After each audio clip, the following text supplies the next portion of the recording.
Hi, I'm Dennis Dunaway, best known as being the bass player and songwriter for the Alice Cooper Group, and you're listening to Talking Blues.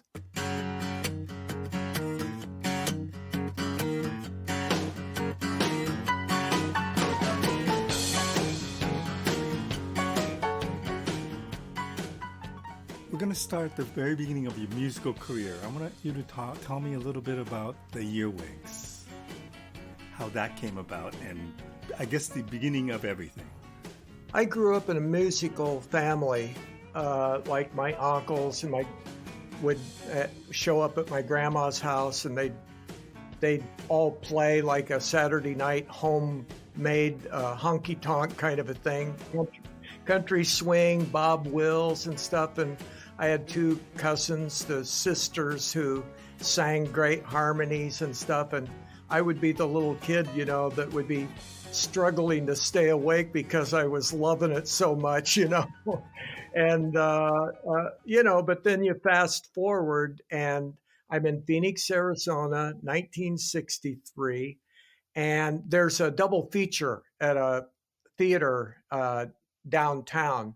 So it's two movies, Hercules Unchained, and actually the opening movie was Peter Pan, the animated Disney thing. And I like Disney because at the time, I was an artist. I was so much of an artist that a lot of kids in grade school didn't even know my name. They called me the artist. But anyway, and also I was very introverted back then. So one of the things that appealed to me to go to this movie was I wanted to see the big, giant, muscular guy, smash out of chains and knock down buildings and everything. But also, it was Phoenix, Arizona in the summer, and the theater had air conditioning, Right. which was a big draw in Phoenix. So anyway, I'm up in the balcony, and Peter Pan had finished, and it was intermission, and out come these guys, and they set up this equipment, and out comes Dwayne Eddy and the Rebels, and they do 3 or 4 songs, and it was so exciting. I'm like sitting there going, "Oh my God, that's what I want to do." And at the time, that was 1963, around the time that I was a sophomore in high school, and this freshman came to school, Vince Fournier, who is better known as Alice Cooper these days. And we took art class together, and we connected because I love Salvador Dali and Magritte, and and he was on board with that. So there were other people in the art class, but they didn't know anything about that. They were interested in other kinds of artists and stuff.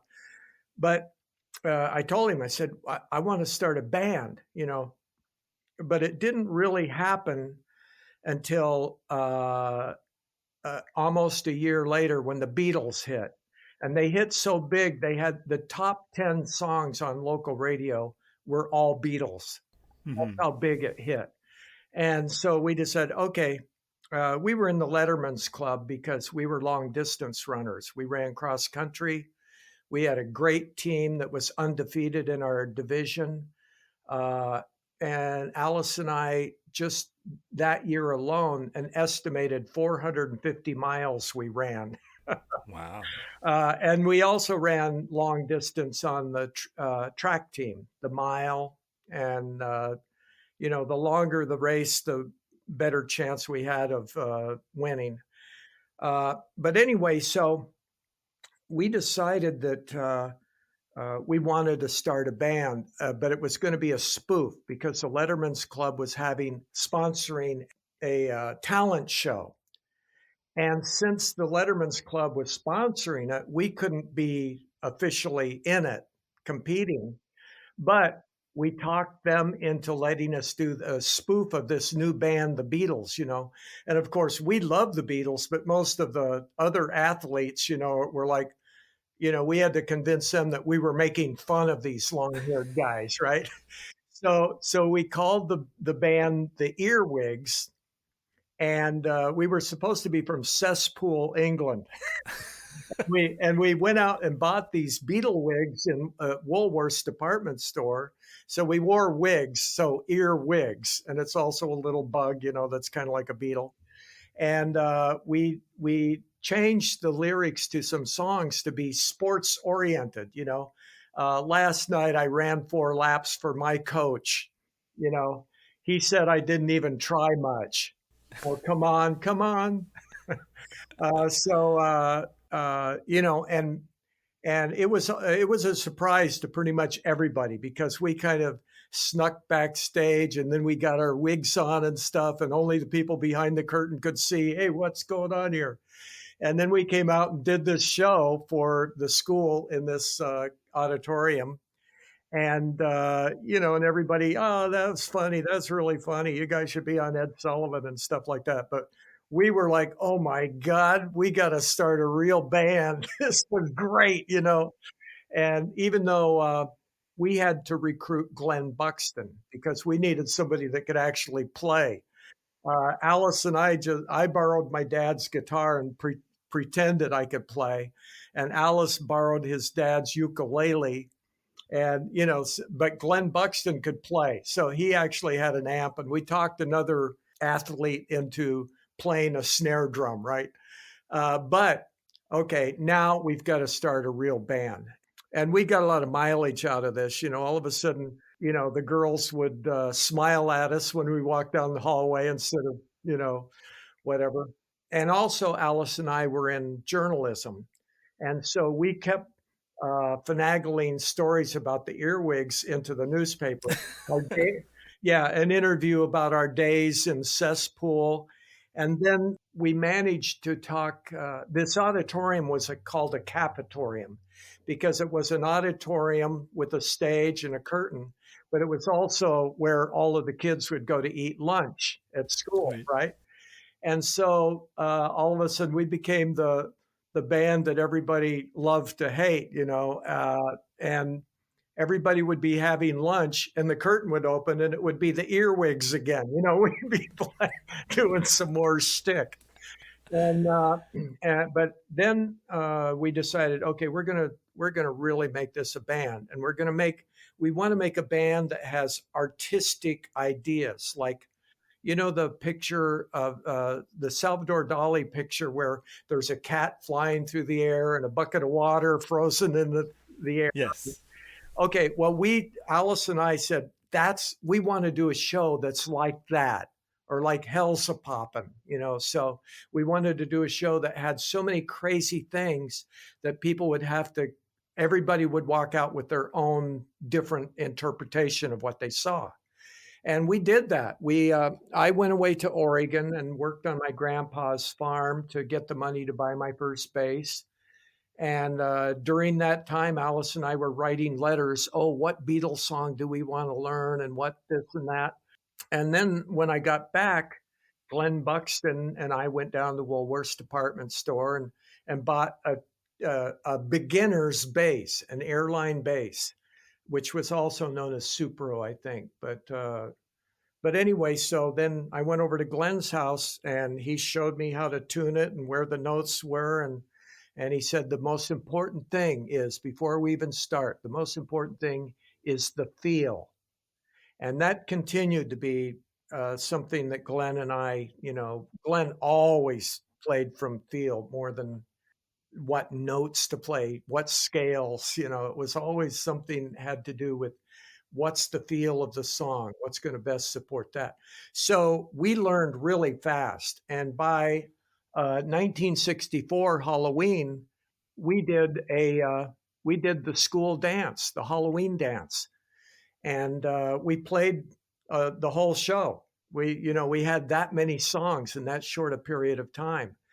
Was the theatrics there at that point? Like, did the image of that Dali painting? Were you able to execute that as a show? It was Halloween, so Alice and I we got the girls in the journalism class and the girls in the art class to help us, but we made paper mache tombstones, and we painted funny things on them, and we got a white clothesline and we made giant spider webs on the sides of the stage.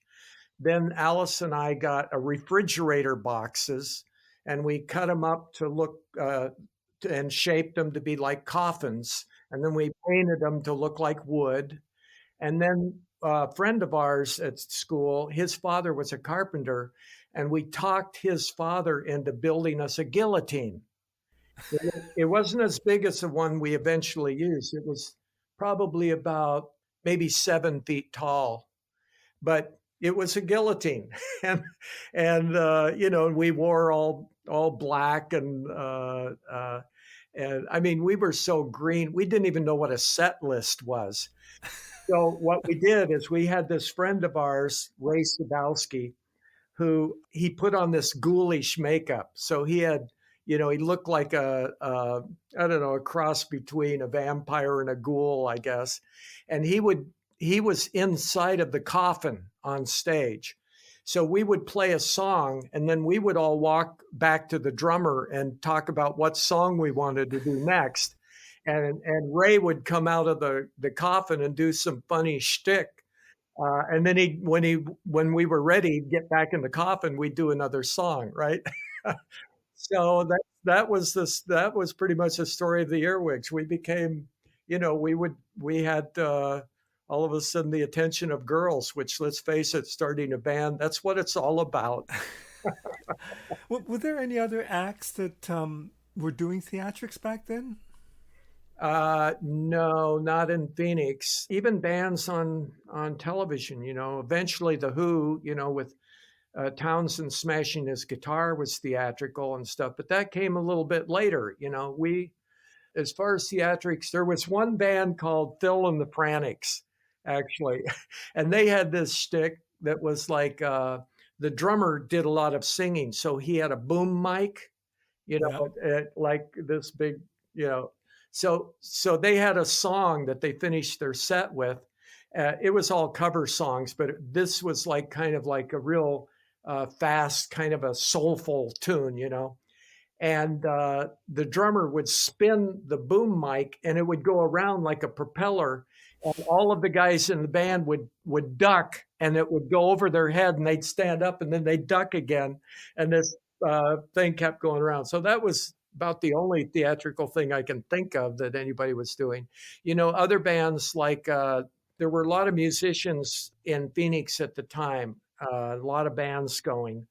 And one of them became the Tubes. And they used to make fun of us for doing theatrics, if you can believe that. Now they not only do theatrics, they do some of our theatrics. But more power to them, whatever. They're all good friends. I can imagine. I had a chance to talk to Roger Steen, and I wondered about if there was a connection between the two bands, both coming from Phoenix and both being very theatrical. Right. Well, Neil was in a band with Rick Anderson, the bassist, and he was also, I think, in a band with Vince Welnick, even though they may have been in the same band, but at slightly different times. I'm not sure, but anyway, we knew all of those guys. We were all back then. You didn't have the competition between musicians. There was a lot of camaraderie because the Cowboys wanted to beat up anybody with long hair. And so we had to become a gang, to defend ourselves, for one thing. But also, the best parties in town were with going over to the other band house, and they'd come over and hang out with us and all of that. So we're still friends. I mean, it's interesting. All of these years later, when the original Alice Cooper group reunited to do the tour with Alice in England in 2017, the opening band was the Tubes. Really? All of these years later, at Wembley, backstage at Wembley, there were 8 guys that were from that era of Phoenix, Arizona music scene. Wow.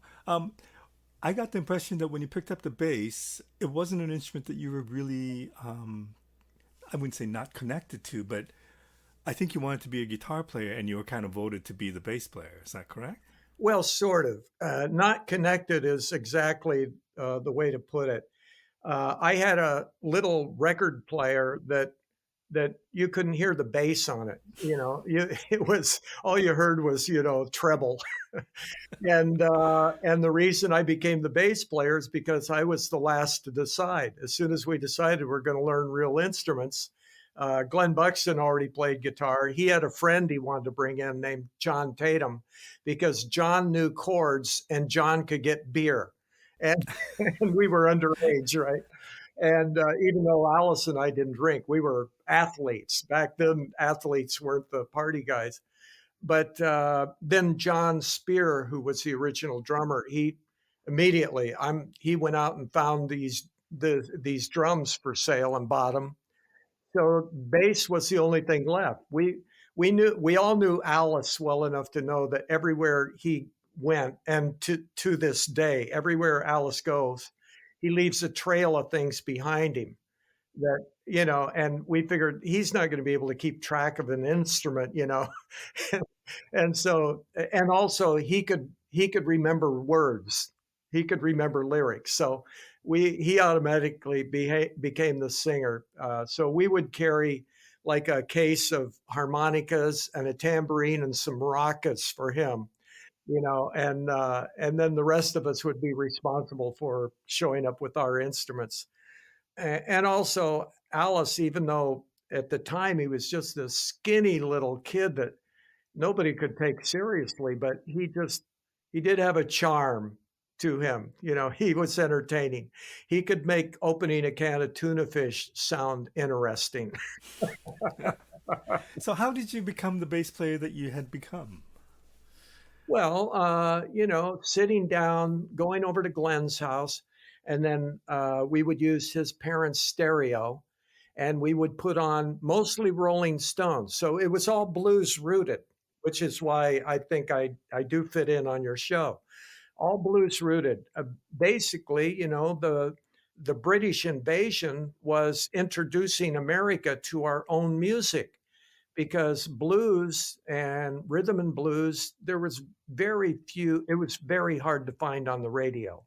And all of a sudden, here comes the Stones and the Beatles doing, Little Richard songs and stuff. And all of a sudden, we're like, hey, wait a minute, we can find these records at the thrift store.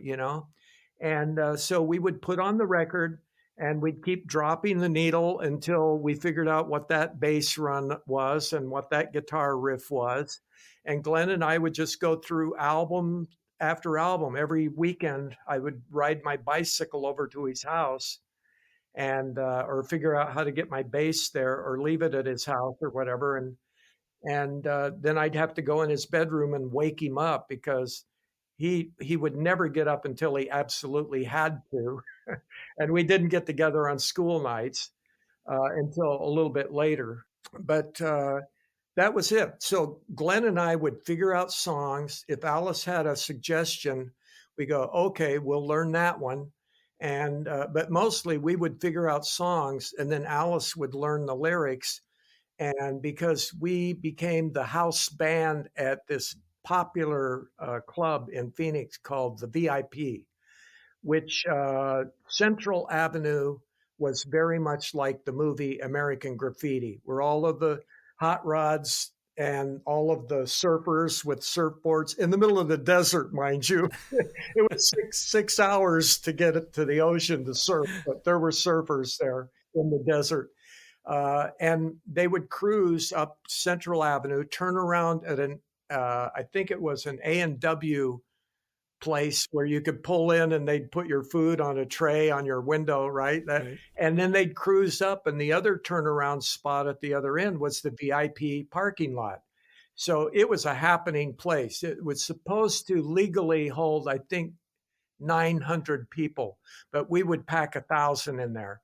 But we knew the guy that ran the place was kind of like Dick Clark. And he always wanted to keep up with what the kids were doing, right? What they were listening to.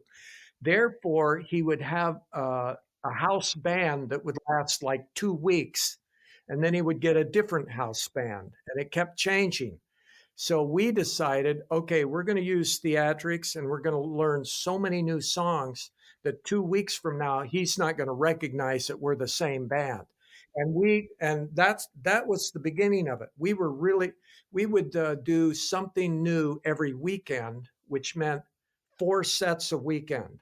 And then it became we had to do a different thing every night, and then a different thing every set. So we had to come up with 4 things, and we would do that by going out in the alley and grabbing the garbage cans and putting them on stage. And next thing, we would swipe the TV out of the boss's office and set it up on stage.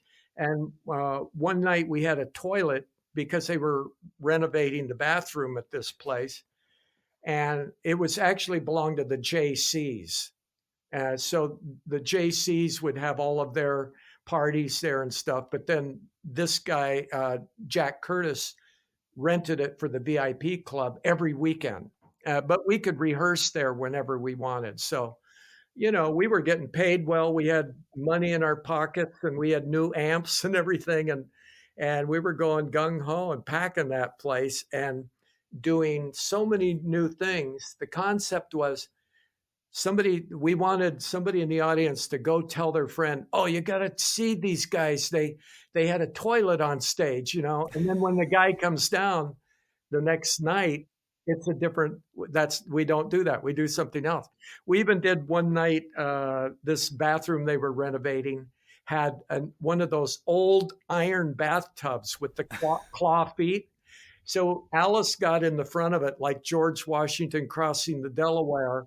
And the rest of us lugged this thing from the back of the room through the crowd up to the stage and then did the show. And then he got back in. We lugged it all the way back again. And then they're like, God, whose idea was this? So at this point, this is now the Spiders, is that correct? Yeah, right, because we did an audition for Jack Curtis as the Earwigs, and he said, you guys, I don't know what it is, but you guys have it, but the name's got to go. And he came up with the Spiders, because the other thing that made the VIP so popular and made us so popular is that he had connections with all of the disc jockeys in town. And we would blast advertisements all week long, come down. Oh, right. He had this idea, the Spiders, and we started hearing on the radio, Saturday night, the VIP, the Spiders Sanctum, Sanctum, Sanctum, and we're like, Jack, what's the Spiders Sanctum? And he said, I don't know, but you guys are going to build it. And it turned out, so we showed up, like the Three Stooges, trying to build something. And we had Scott Ward's father, the guy that built the guillotine for us, showed up with lumber, and we built our own stage. And we put a spider web on the front, and then we all wore black turtlenecks and tried to be as mysterious as we could. And we made it happen. We barely got that thing built by the time they opened the doors to let the crowd in. In fact, we had a spotlight, spotlights in the parking lot scanning the sky to attract people. And then inside, we had carpeted this thing that wasn't completely finished to our liking. And Jack Curtis got a couple of go-go girls for that night, the big Spider Sanctum debut, right?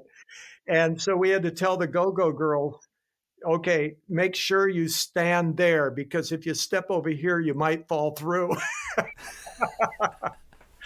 I wonder at that point when because it seemed like things moved pretty quickly, and you guys had a pretty big following in Phoenix very quickly. Did you have a sense of what you wanted to accomplish? Did you have goals back then? We were driven toward this artistic goal.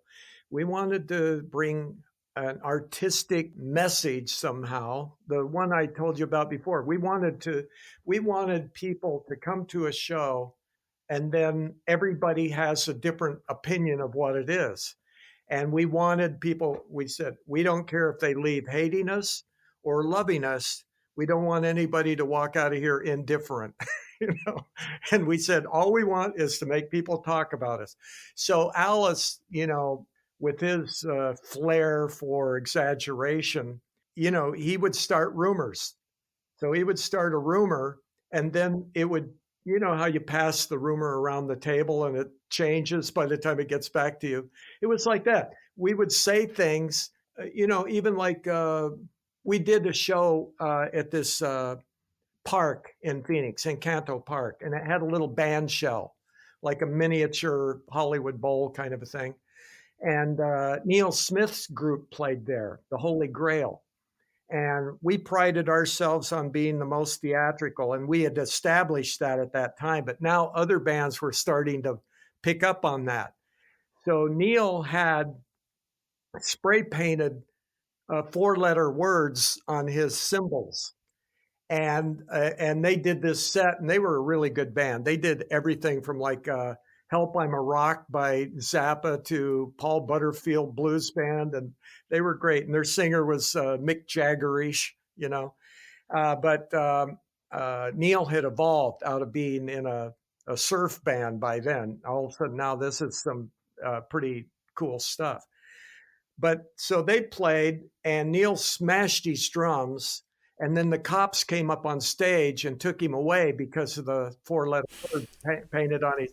And we thought, oh my God, everybody's going to be talking about that. We got to come up with something.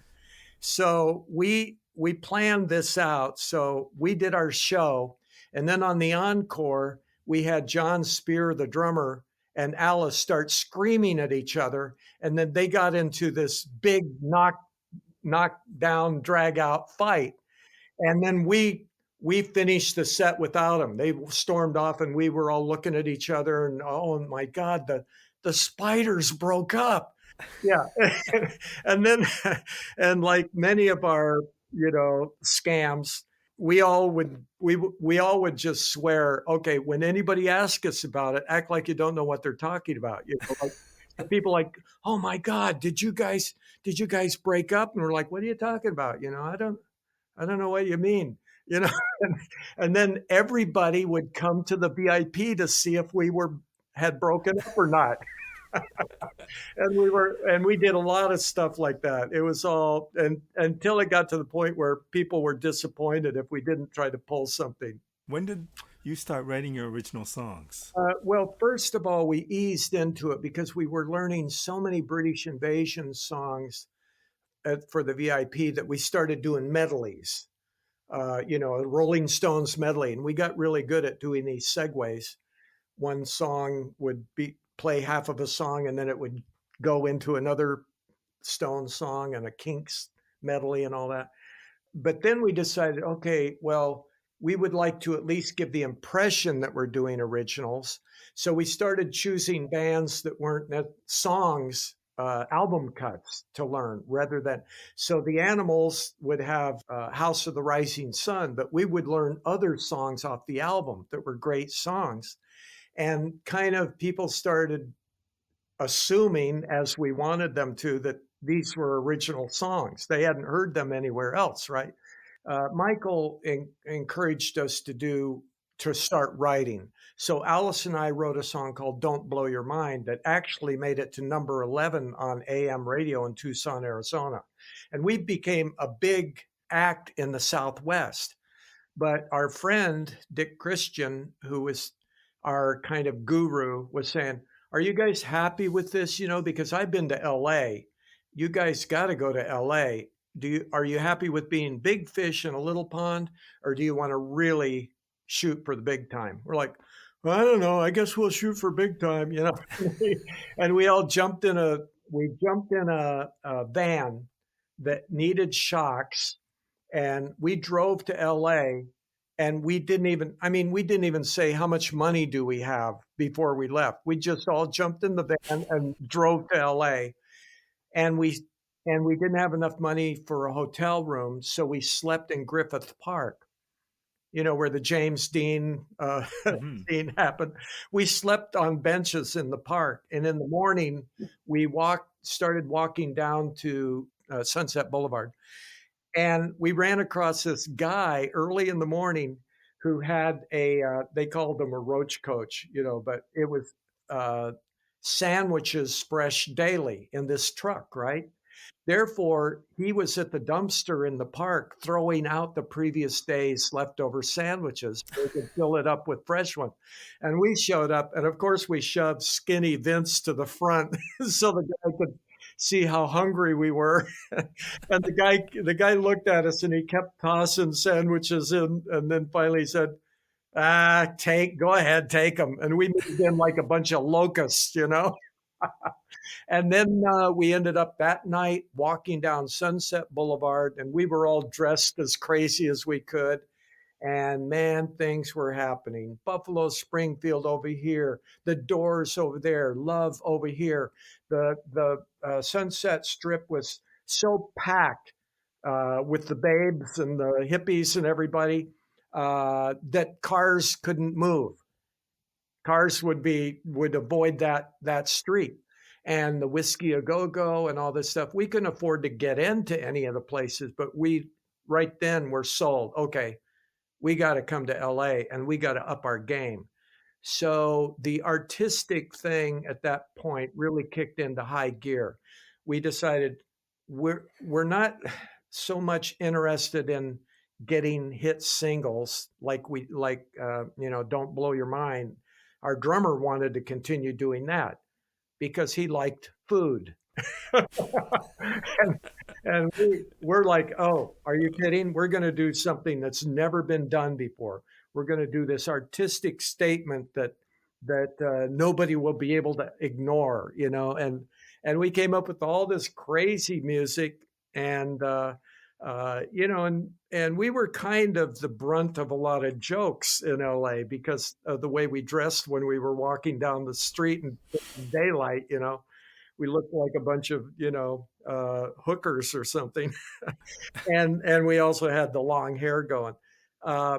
But they made fun of us, but we had more gigs than most bands. There were, at the time we landed in LA, I heard there were 3,000 musicians had migrated there to make it, and you couldn't even get an audition, let alone a gig. For one reason, it was nothing for Jimi Hendrix to walk in the door at the Whiskey with his guitar and walk up on stage and plug in and start jamming with the band. They didn't, and it wasn't pay to play, but there were so many bands that the competition was heavy. But we had a lot of gigs. I mean, we worked a lot, but we needed a recording contract. And our friends were the GTOs. We actually ran into them walking down the street, Sunset Boulevard, in the afternoon. And here they come. It looks like the circus arrived from both directions, right? And we're like, oh, okay, well, you look like kindred spirits, and they're like, hey, we're going to a party. Do you guys want to go over there? And we're like, well, we don't have a car. And they said, well, neither do we. Come on. And we went to this party with them, and then we became friends, and Alice became close friends with Miss Christine. We were young. It was pretty much a hand-holding crush, I guess. But they both looked alike. They were both skinny. They both dressed alike, and they would interchange clothes. If you were walking down the street behind them, you would see cars honking and screeching their tires and screaming insults at them. But if you didn't know which was which, you'd have to guess which one was Alice and which one was Miss Christine from behind. Now, Miss Christine was Frank Zappa's babysitter, Moon Unit. And the GTOs lived in the basement of Frank Zappa's log cabin, which was built by the famous singing cowboy Tom Mix. Well, I don't even know if he was a singing cowboy, silent screen cowboy. And so we kept begging Miss Christine. We lived in Topanga Canyon, which was 27 miles away, but Alice and I would walk all the way into Hollywood to Zappa's cabin. Good thing you guys were athletes. That's right. And so we'd go over and hang out with Miss Christine, and I would watch baby Moon crawl across the floor and keep her from bumping into anything dangerous. I'd turn her in a different direction and watch her crawl the other direction. And Alice would be putting the charm on Miss Christine, get Zappa. We know he's got a new record label and we're perfect for it. Get him to come and hear us play. And, our gigs they weren't regular. So all of a sudden we'd get a gig and then you'd have to wait 2 weeks and then we'd have 3 gigs. And it was like that. So Zappa actually promised to come see us 3 times. The third time he even showed up, he had to leave before we started playing. So now at this point, Christine made the mistake of saying, well, Frank will be home tomorrow. We're like, we're coming over. Said, oh, no, no, no, no. We're like, okay, we're coming over. And she said, okay, he doesn't like to have people come over. But Alice put a headlock on her pretty much, and said, well, how about if we come over tomorrow? You talk to him, and if it's not okay, then call us, right? Which was a safe thing to do because we couldn't afford a phone. And anyway, so she said, okay, let's say 9 o'clock, and we left. And by the time we walked back to Topanga, Alice had turned the whole story into we have an audition, definitely audition at Frank's log cabin at 9 o'clock in the morning, right? It might have even been, Alice always says earlier, but whatever, it was early in the morning. And so we stayed up all night. We were boiling our strings, to help bring some brightness back to them without having to buy new ones.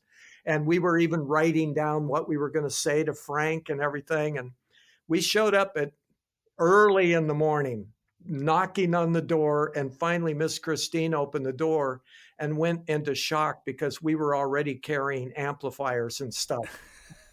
And she ran down the hallway.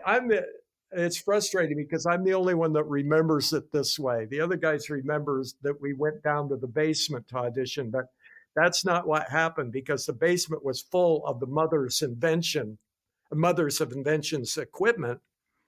And that's where we had meetings with Frank the next day after this. But Miss Christine ran down the hallway and blocked the hallway. So we knew, okay, Frank's down there. So that's where we went. And we set up all of our equipment right outside of their bedroom door where Frank and Gail were asleep. And we started playing loud. We were playing so loud that the picture on the wall started going crooked. And the door, we didn't play for very long before the door creaked open and Frank's hand came out and he motioned for us to stop. So we did. And then he stuck his head out and said, let me have some coffee and then I'll listen. So a scramble began. Christine was freaking out and she told us to grab that card table over there and set it up. And she ran to the kitchen to get some coffee and make the coffee. And she came back and then we played for Frank about, I don't know, I think we made it through about 3 or 4 songs. And then he said, okay, that's enough. You guys do time changes and stuff that I can't get the Mothers to do. And I think that I'm not sure I buy that, but great, a compliment. And he said, but, I'm only going to be here for 3 days. Do you have a manager? We're like, what's that? What's a manager? And he said, you have 3 days.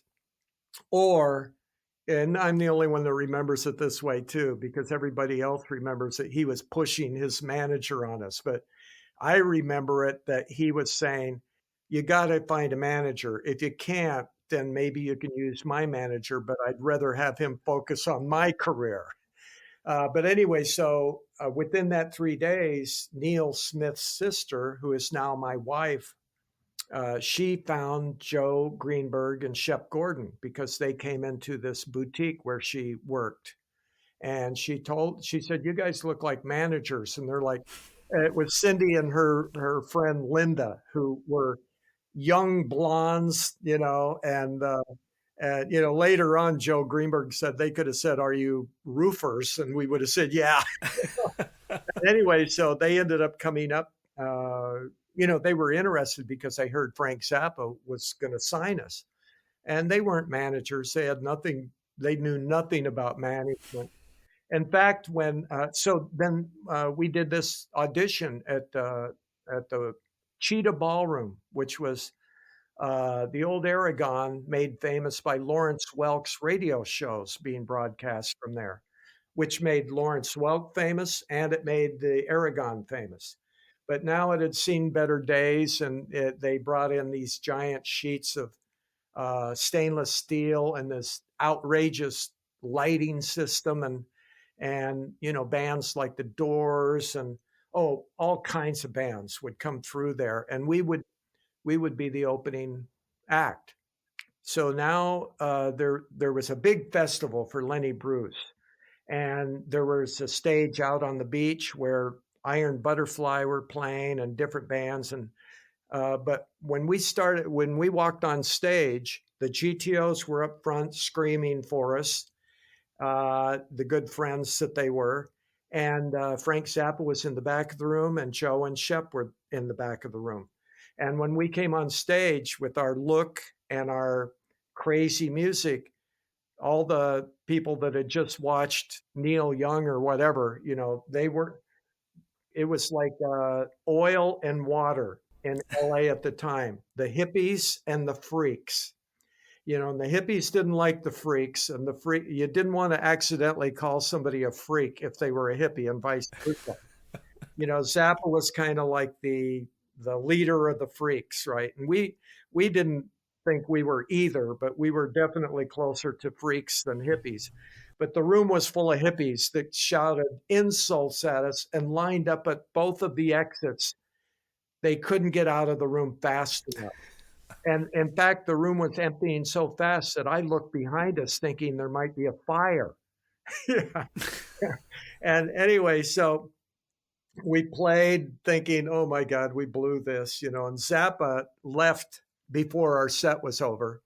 But, Joe and Shep they're like, oh my God, the ability to empty a room like that.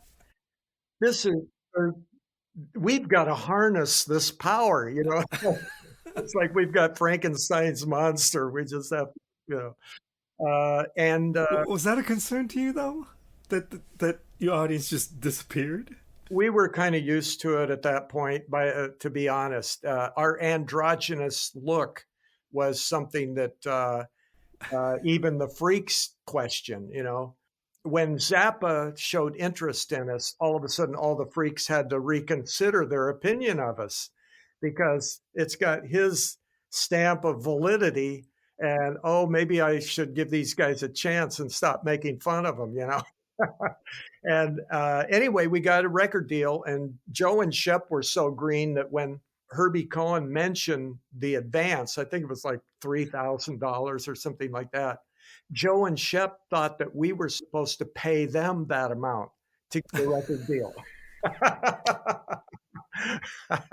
Yeah, that's how green we were. But Shep's hero was the Colonel Tom Parker, who was famous for having the hot tin plate under the chicken so the chicken people could pay to see a chicken dance, right? And all those things that he did with Elvis, with the giant thing of Elvis on front of the venue, and then they had a tarp over it, and then they pulled it down, and and all that kind of stuff.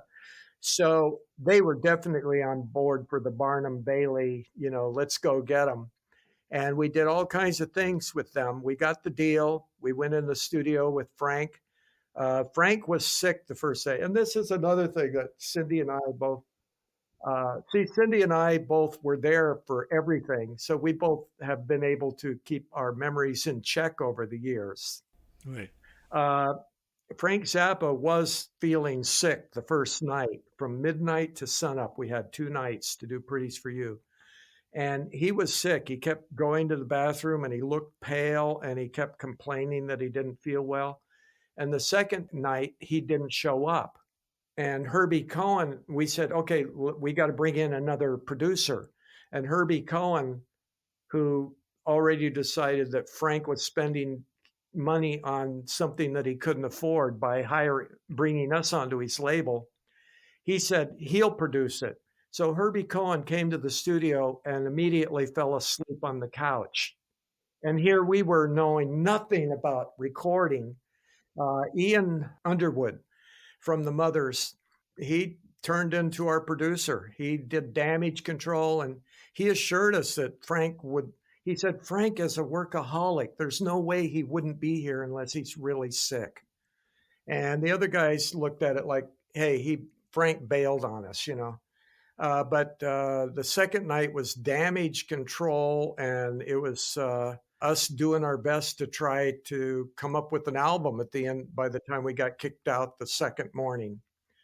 But you know, we had a record, and after that, and then there was a long wait before it finally came out. It was like 3 months or something. We recorded in '68, and it didn't come out till '69. But in the meantime, the Mothers had done a tour, and Frank said he had played Pretties for You for the Beatles and that they all loved it. And we thought, oh my God, we're going to set the world on fire, you know? And basically it made it to like 112 on the charts. Barely made the charts. But we did do a tour with the Mothers of Invention, which was great. I mean, talk about an education. Standing next to the stage, watching the Mothers of Invention, or even watching the rehearsal, we knew, oh my God, we've got to up our game because these guys are playing hundreds of different songs. They're not doing the same song twice on the entire tour, but everything is impeccably tight. And we're like, okay, we gotta get busy here and become pros. You know, we were like sponges the whole way. Anything that had anything to do with our music or our show that we thought we could use, we would absorb that and we would use it. We didn't go for advice that was from people that was advice that would make us do what other bands were doing. You know, that we'd throw out the window. Well, you know, as far as we were concerned, if you didn't break the rules, how were you going to be different?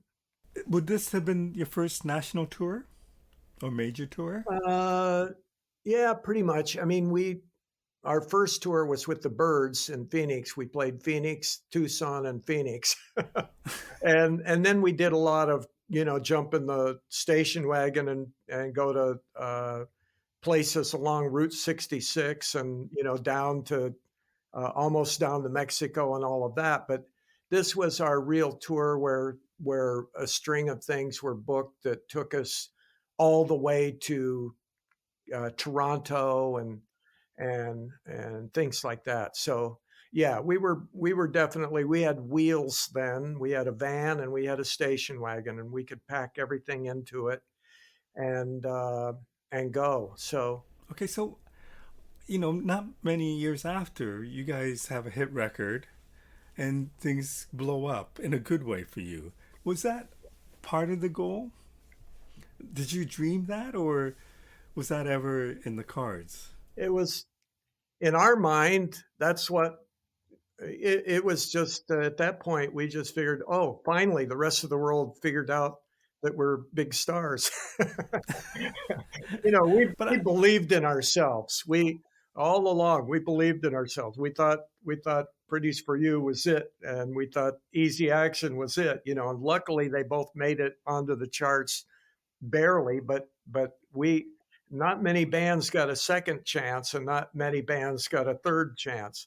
This was our third chance, but we knew. We were driving around. We had built a reputation, you know, the chicken incident in Toronto and touring with Zappa. You know, our association with Zappa was a big stepping stone. So we had the reputation and we could draw people, but the one thing we didn't have was a hit single. And we decided, okay, we need this guy who's producing the Guess Who, you know, because when American Woman comes on the car radio and These Eyes come on the car radio, it pops out of the dashboard. So we need that guy. Well, we wound up with his apprentice, Bob Ezrin, who had never produced anything, but they got a deal with Warner Brothers, who had passed on us way back in the Hollywood days, because they said Mo Austin and Joe Smith said, walked out of the Whiskey A Go Go when we opened for Led Zeppelin in '69. And they said, how can we go back to the board of directors at Warner Brothers and tell them we want to hire 5 transvestites. I wonder, do you think that I know that was your goal to get a reaction and to do art, but do you think that ever held you guys back because of the way you looked, or the fact that you had a theatrical band and maybe you might have not gotten credit for some of the great music that you created because they saw it more as theater? Chemistry of a band is so important, and we had 5 different personalities. Alice and I were on the same page, and we were all on the same page in certain things. But Michael was a high school football player, and Glenn was a guy that smoked out behind the gym, and all this stuff. And we managed to talk everybody into this thing where we would do gigs and cowboys would stand in line to beat us up in the parking lot, but we believed in it, and enough to talk Mike Bruce into dressing all glam out and everything, because nobody was doing that then except maybe Little Richard, or Liberace or something, but that kind of didn't count as far as our targeted audience. But we were driven to this goal. The other thing that helped that is that girls liked us. We attracted girls by dressing like that. Guys hated us, but girls liked us. Let's stick with it. We really did always believe in this fantasy that we were going to make it. And what held us back at the same time, we knew that that's what made us different. Because we could have gone back and become a garage band and with follow-up hits to Don't Blow Your Mind and all that. But we're thinking that's already been done, And also this stage act was gaining momentum. So it was working for us that way. So now we get a hit single. Now all of a sudden, now we can get gigs. Now we can afford to do some of these ideas that we've had that we could, we couldn't afford food. So how could we afford to get an electric chair? How could we afford to do all these things? Lighting, we had our own lighting. Other bands didn't have their own lighting. I mean, Grateful Dead was advanced that way. They had lighting companies that would follow them around, but our lighting guy was part of the band. He would come to rehearsals and come up with the lighting to fit each part of each song. And it was dramatic. It was theatrical lighting. Nobody else was doing that. And when you look at even Alice's show today, it's got a great light show, but it's completely different. Back then, when we did a show, there was a lot of mystery on stage. You couldn't quite see everything that was going on, but you knew stuff was going on that you really wanted to struggle to be able to see. And on nights when it worked, it was extremely dramatic. And you would see every single person in the room, their eyes were glued to the stage for the whole show. So we had that. So that kept our spirits up. But, getting a hit and all of a sudden now we can go out. We've got Bob Ezrin who showed us how to whip a show into shape like we had wanted to do by watching the Mothers. Now we had a guy that could say, okay, you don't need that part in the song. You're not playing me one song. You're playing me 5 songs here. You have too many parts, right? And we're like, okay, well, you're the guy, he chose I'm 18, which we had a sprawling kind of moody organ bluesy thing intro that would finally kick into the song. But that would maybe make it on FM radio at the time, but not AM. So Ezrin said, okay, get rid of the beginning. We're like, but we like the beginning. He's like, no, get rid of the beginning. And that's the first thing we did together. And one afternoon, we whipped I'm 18 into shape. And that became a hit. It was a giant hit in the Midwest because of CKLW in Windsor, Canada, had a transmitter that was too powerful to be legal in America, but it covered the whole Midwest of America and into Canada. So, and they were playing at one point, they were playing it every fifth song in the rotation. They were getting Wow. Rosalie Trombley, the girl with the golden ear, chose to make it a hit for us, and then it spread out. L.A. caught on slowly. New York City seemed to be the last. Our songs would be, albums later, our songs would be playing everywhere except New York City. We finally won them over, but they were stubborn. I would presume by the time you did Billion Dollar Babies, I mean, the band was as big as a band could be. Yeah, we were number one album in America and Europe and England. I mean, And I would presume the tour was pretty huge as well. yeah, the biggest grossing tour of 1973. We outdid the Stones and Led Zeppelin. Wow. But ticket prices were like 450, 50. So we were putting it all into this show. We were putting our money into this gigantic stage, and we had our PA company coming with us. We had all of our own lighting and this gigantic stage. Nobody else was doing that. Not even the Stones and not Led Zeppelin.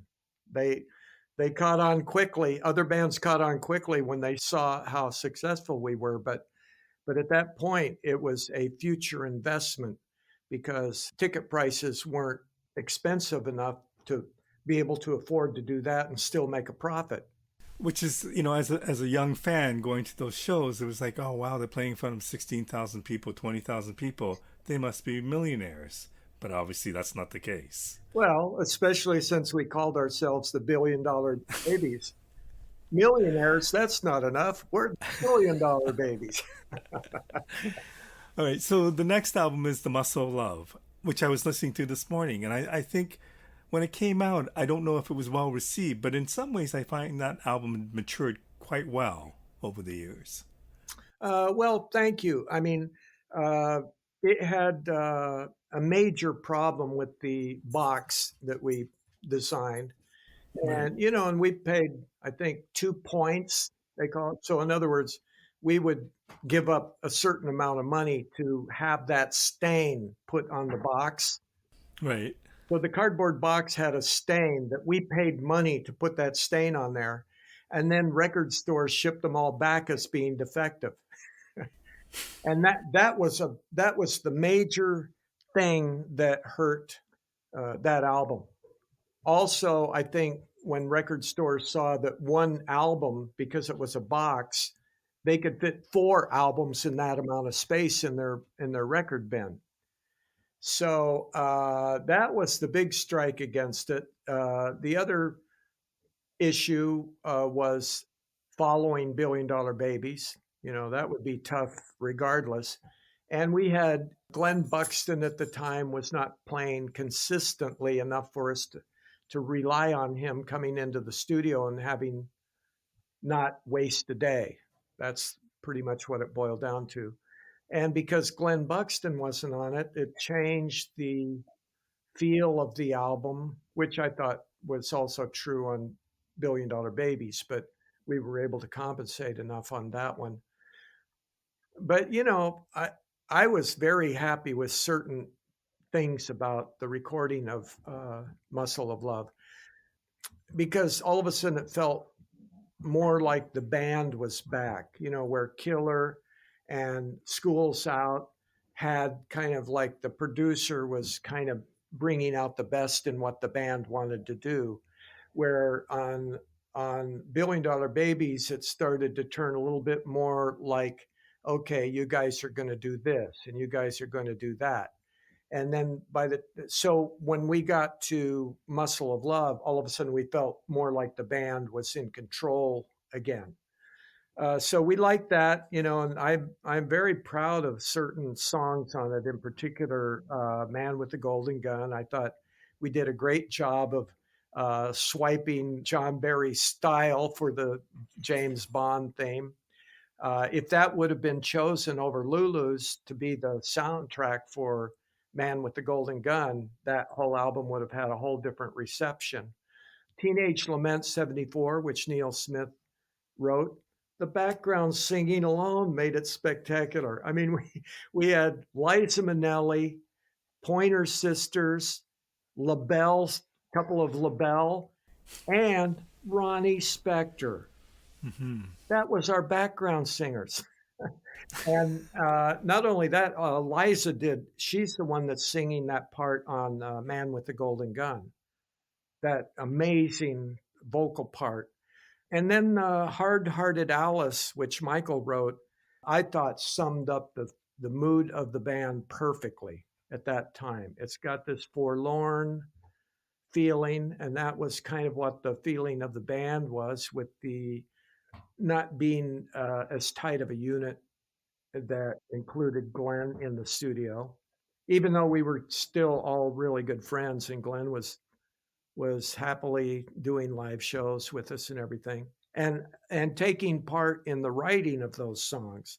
I think that's another thing that people don't mention enough. You know, Glenn wasn't in the studio recording parts, but he had a lot to do with the writing of those songs.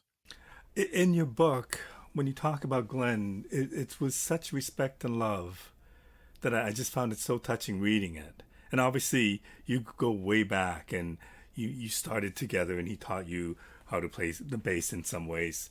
But it's for me, when I was reading the book, I was totally moved by your description of Glenn and what he meant to you. Well, I think that's true for all the band members. I mean, everybody loved Glenn, and we were together, the entire band. We lived together. We stayed in the same hotel room. We drove in the same car. It's like we were family. And even though Glenn didn't get writing credits on hardly any songs, it was his attitude, his rebellious attitude, and his edgy, guitar playing and stuff that really was extremely important in the development of the songs and the image of the band. So when the band decided that things were getting pretty heavy and everybody wanted to do their own thing, because I never knew why the band broke up, but it was kind of like we had people wanted to do some solo work and work on their own stuff for a little bit. I presume that the pressure of being the Alice Cooper band was also great, and it was nice to get away from that. But I got the impression that you were kind of surprised that the band didn't reunite immediately after. Well, it was the first time we ever didn't honor, our vote. You know, Up until that point, the band voted on everything, and the majority won, and we all would do it. And when you say people wanted to do solo albums, Michael wanted to do an album, and the only reason Neil went into the studio and I went into the studio to play with him was more or less to keep in shape, to keep playing, and figured, well, while Michael's doing that, then we'll do this. But Neil didn't release his album for decades after that. We just wanted to stay in shape. The other thing that had to do with taking that break is that Glenn and Alice, were drinking so heavily. We thought maybe if they're not on the road every day, that'll give them a chance to clean up their act, right? So that was the only thing that kind of talked me into going along with the break, even though I don't know that I would have had a choice. And Michael had written so many songs. I'm not sure this was totally reflective on the album that he did, but he had written so many songs that would be a big hit if Paul McCartney put it out or something. But we would have to turn, Baby, I Love You into I Want to Kick a Puppy or something. It's like we would take his songs and we would Alice Cooperize them for the character, right? And he thought, I've got some songs that I don't really want you guys to do that to. And we thought, well, that's understandable. Why not? Other bands have people that are doing a solo album. he can do a solo album. Glenn and Alice can get cleaned up. And we all voted and said, okay, we'll take a break. Michael can do his album, and then we'll do the next Alice Cooper album, which we thought we were doing when we did the Battle Axe. You know, we started where we built this gigantic stage with hydraulic system that underneath Neil's drum riser, a boxing ring would come out slowly, and the bars in the corner of the ring with the red velvet ropes would slowly rise up into vertical position and lock into place. And these two futuristic gladiators would come out and have a battle with these guitars that had axe blades on them. And uh, this was, we were building this giant stage. And meanwhile, we're reading all these interviews about how we had to be replaced because we refused to do theatrics. We're like, what? Wow. Wait a minute. That doesn't make any sense. So things went, it was very difficult for me to finally, for it to sink in that Alice and Shep had taken the name and ran with the ball, because in my mind we were best friends and they would never do that, you know. And so I was kind of naive, you might say, I guess, or you might definitely say. But when we started writing the songs for the Battle Axe album, we thought, okay, now here we go. Now we've got this thing going, and we have a whole new concept for it and everything, and we were happy with that. But then we couldn't get any phone calls through, and all of a sudden, wait a minute, we're sinking our money into this, and we're expecting the record company to pay for it and the management to help out here, and where's the singer and all that. And then it turned into a band that promoters thought, how can I hire you? Because Alice Cooper is doing a tour now, and all of the advertisements for Welcome to My Nightmare was using our music, and nobody was saying anything about it's not the original band. And so promoters are saying, how can we hire you? You're already out on the road, as far as people know.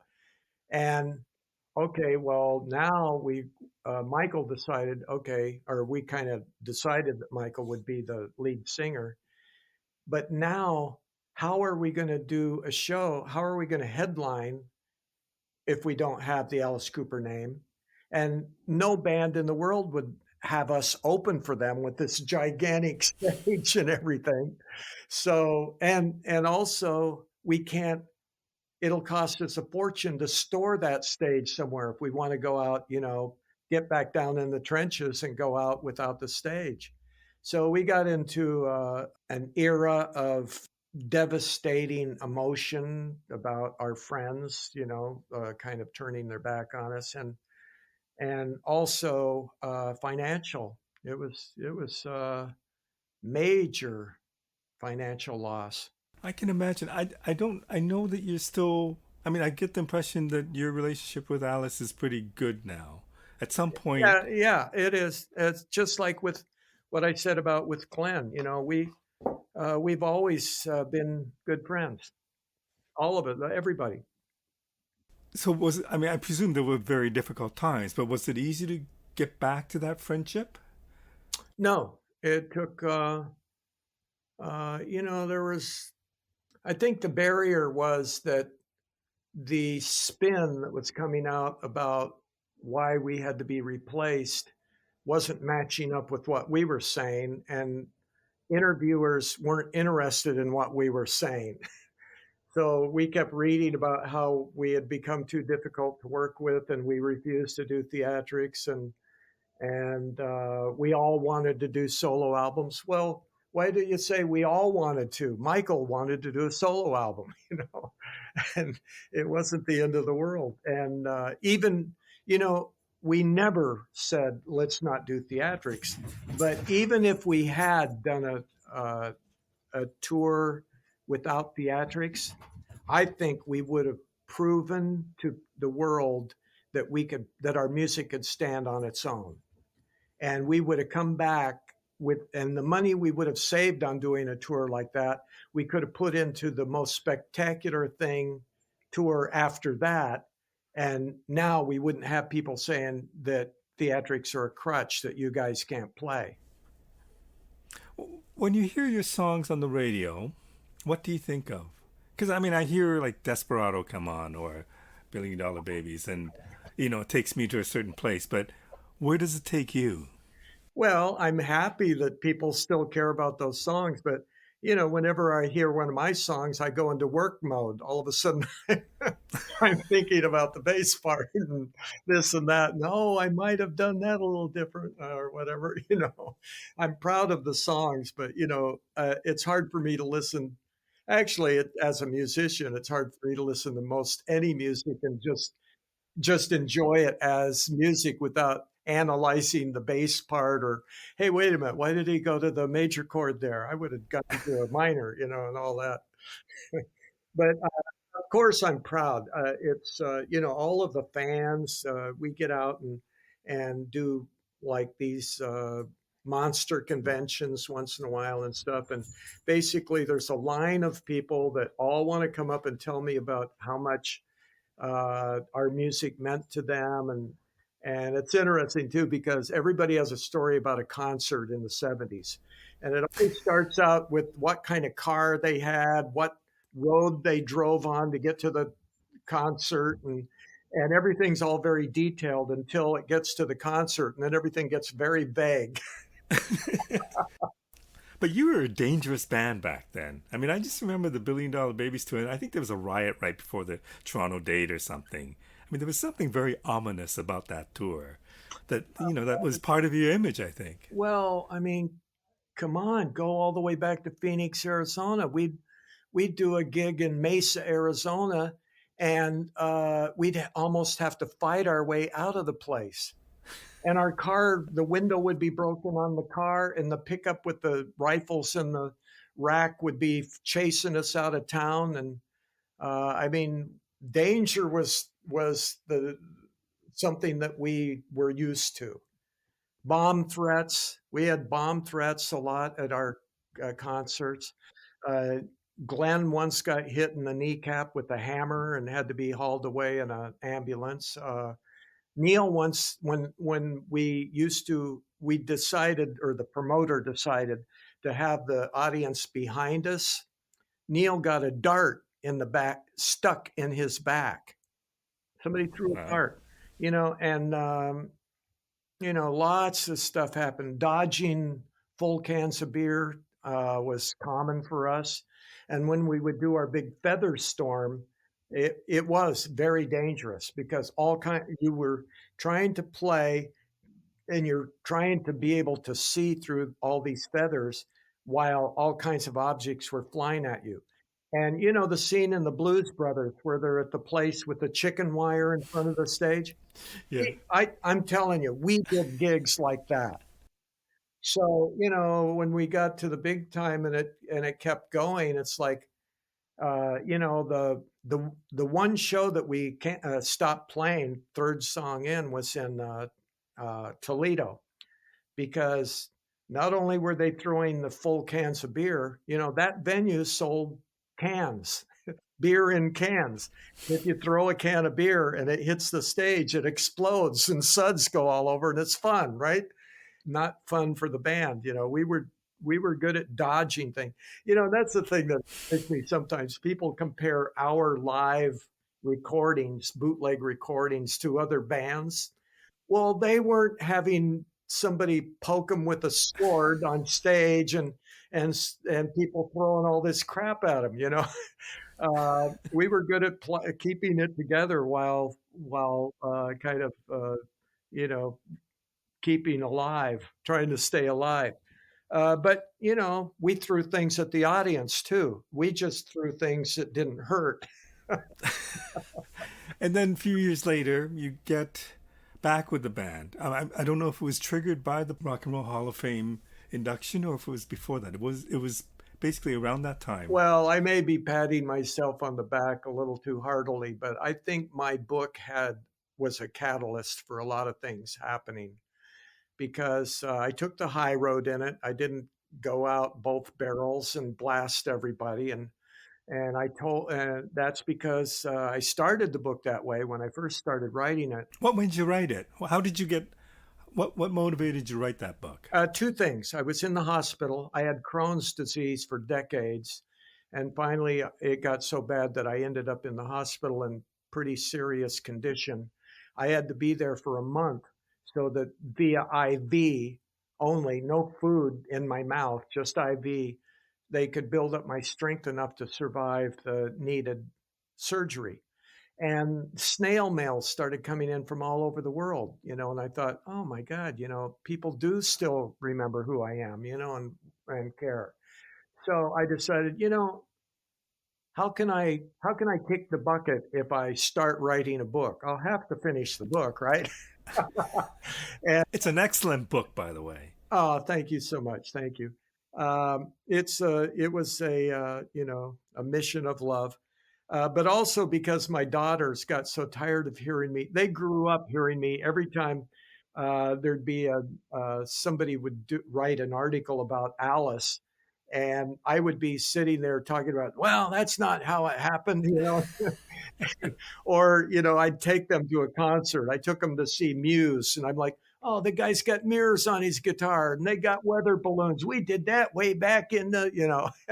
And they're like, Dad, why don't Dad shut up and write a book, Did they read it? Yeah, they did, and they weren't. You don't want to read certain things about your parents, so That's true.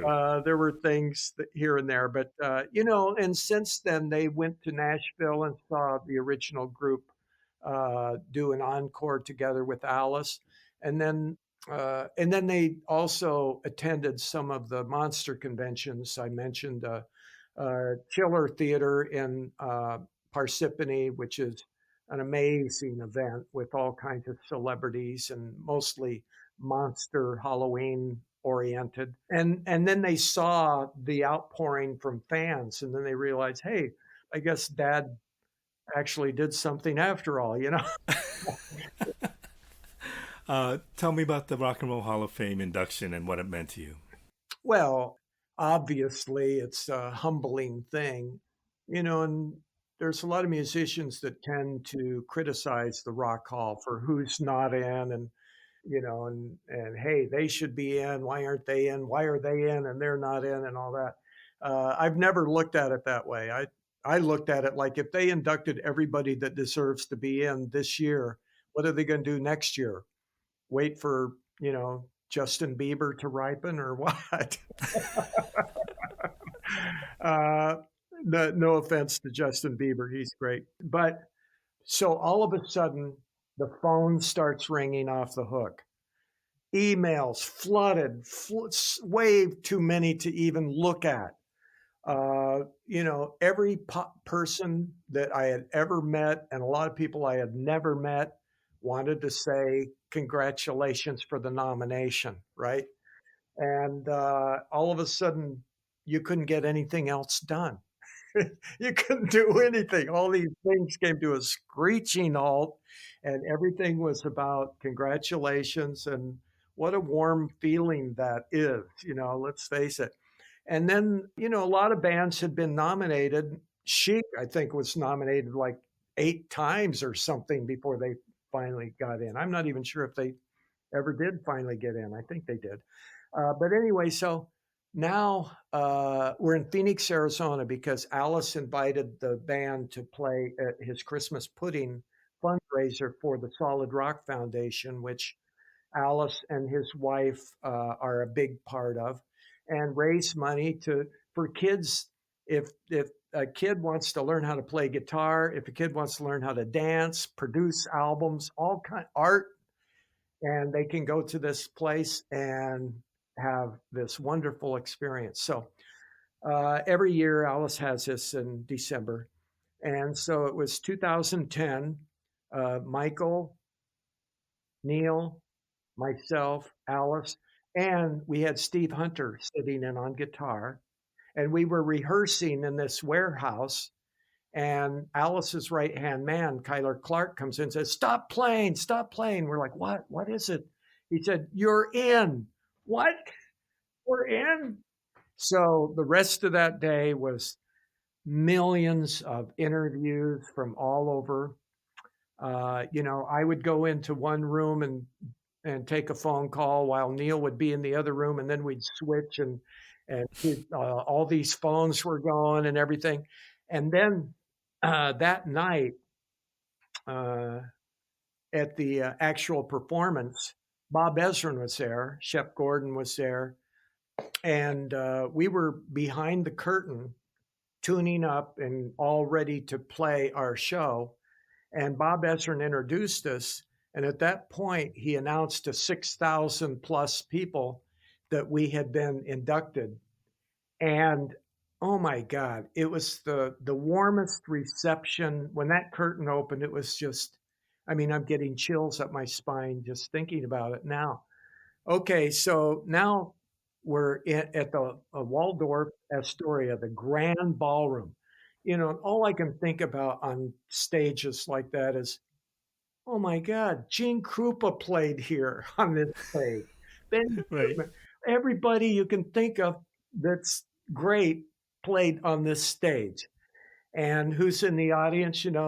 Bruce Springsteen and all of the honchos from the music business that you've ever read about in any way. Everybody's there, $3,000 a seat, and it's like, oh my God, this is wonderful. Not only that, but we're being inducted with Darlene Love. Now, if you think of our story with a band making it to the top, and then all of a sudden the band falls away and all that. Well, her story is much more, you know, heart. It moves you to think about. She ended up scrubbing bathrooms, and then she heard one of her songs on the radio, and she thought, I should. That's what I should be doing. And then she finally managed to get what she deserved. And we're standing all tuned up, ready to go on stage to play. And she's giving her acceptance speech. And I'm thinking, oh my God, we had it good. You can, all these fans out there, they're like, oh man, you guys got a raw deal. We didn't. We were high school kids that wanted to do this amazing thing, and we did it. And that's what my book really ended up being about, not the negativity part. Hmm. And the same thing with Darlene Love. She was so thankful. Now we come out on stage, and we're all facing Neil in the dark, and above us is this giant screen showing this film that the Rock Hall had put together of the best of why these guys are here, right? And it had Glenn Buxton, and oh my God, and I looked over to Alice and I said, "Man, this is the real deal." And he said, "Yep." And then we played our show, and then we wound up. I wound up with Cindy and Glenn Buxton's sister Janice. We were in the bar. They tried to kick us out at 3 o'clock in the morning. We were drinking Manhattans. Anyway, somebody showed up. Toby Mamis, who works with Alice, and Kyler Clark showed up with our Rock and Roll Hall of Fame trophies because they were going to mail them to us. We had one trophy, which was Alice's in the acceptance, and then anyway, they said, "Hey, we got your trophies for you. Here you go. Now you don't have to wait for them to come in the mail." And I'm like, "That's great," And then Janice Buxton is saying, "This is perfect. You guys all accept your award, and Glenn's sister, and Glenn's brother Ken aren't allowed to go up and accept it, and instead we get it in the bar." And I said, "Janice, are you kidding? This is perfect for Glenn." Glenn would have loved this. I said, "Oh, so hey, I got mine in a bar too. You don't see me complaining." But anyway, we still joke about that to this day. We all feel bad that Glenn wasn't still alive, because oh my God, I all I can do is imagine how great his acceptance speech would have been. He would have leveled the place. So things go around, and I got to say also, the Rock and Roll Hall of Fame Museum, the staff from top, everybody there rolls out the red carpet, and it is just they treat inductees like your royalty. When you go there, it's everything is royalty, and people criticize them. But the museum is separate from the Rock and Roll Hall of Fame committee in New York that decides who that runs the inductee program. Right.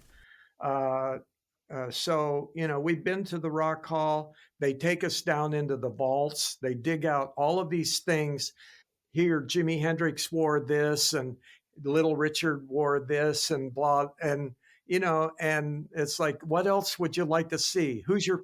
What's your favorite thing that you would like to see? And we're like, I don't know. Everything here is amazing. Everything is amazing. And so, we're proud. We're friends with people that work at the Rock Hall. And I tell everybody, if you want to spend a day there, you're going to walk out feeling, oh man, I wish I had spent a week here. I agree. What did you donate to the Hall of Fame? Well, they had my Gibson EBO frog bass for a dozen years, but I have it back now.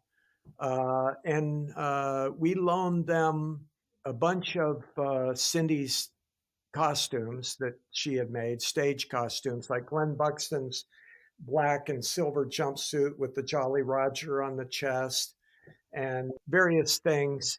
And some of the props that we had used in the show back then.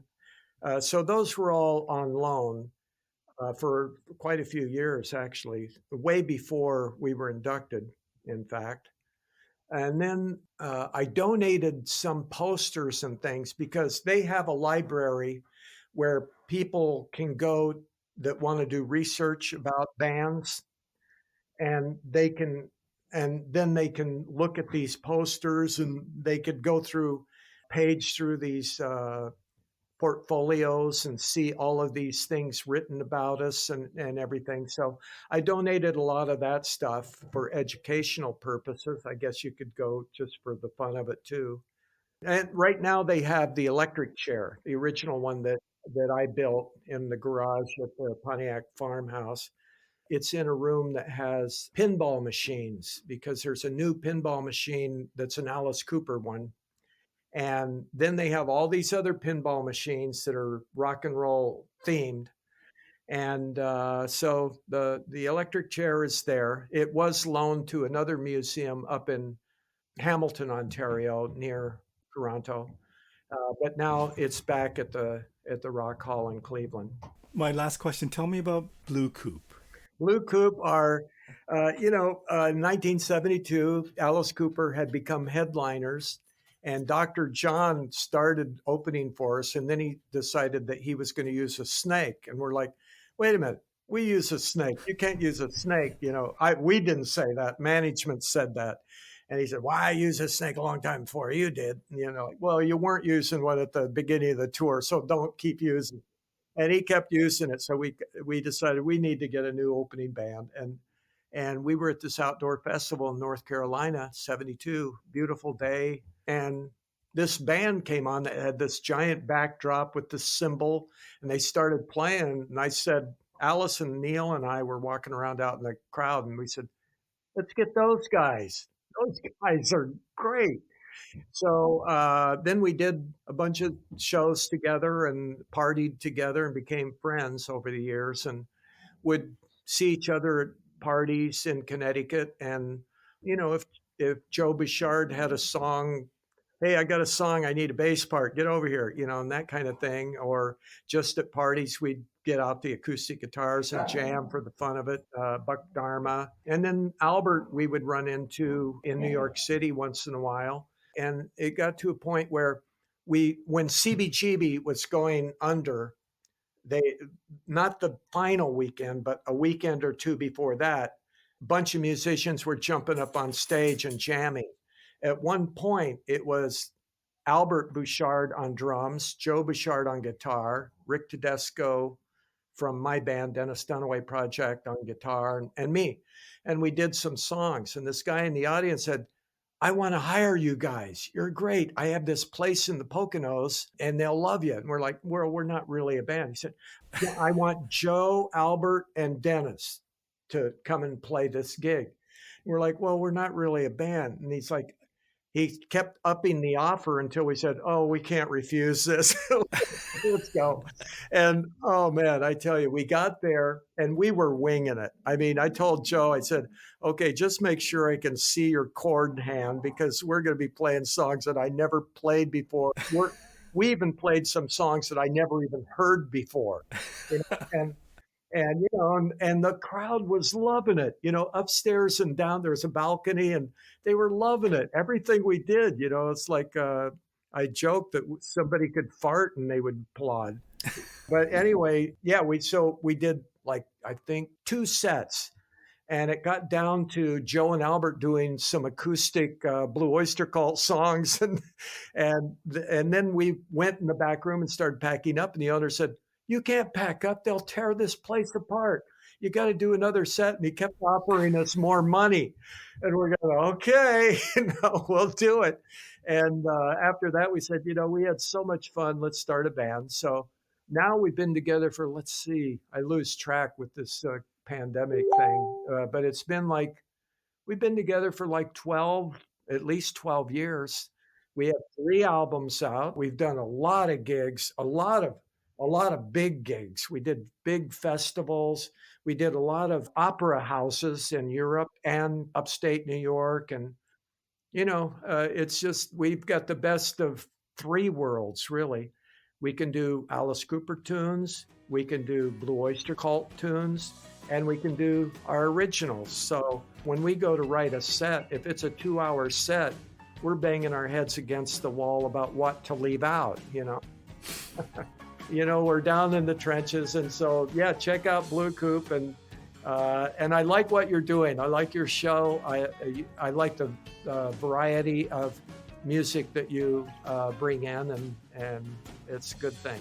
Well, thank you. As I said, as a young teenager, your band meant a lot to me. So to be able to talk to you this many years later, it's a thrill for me.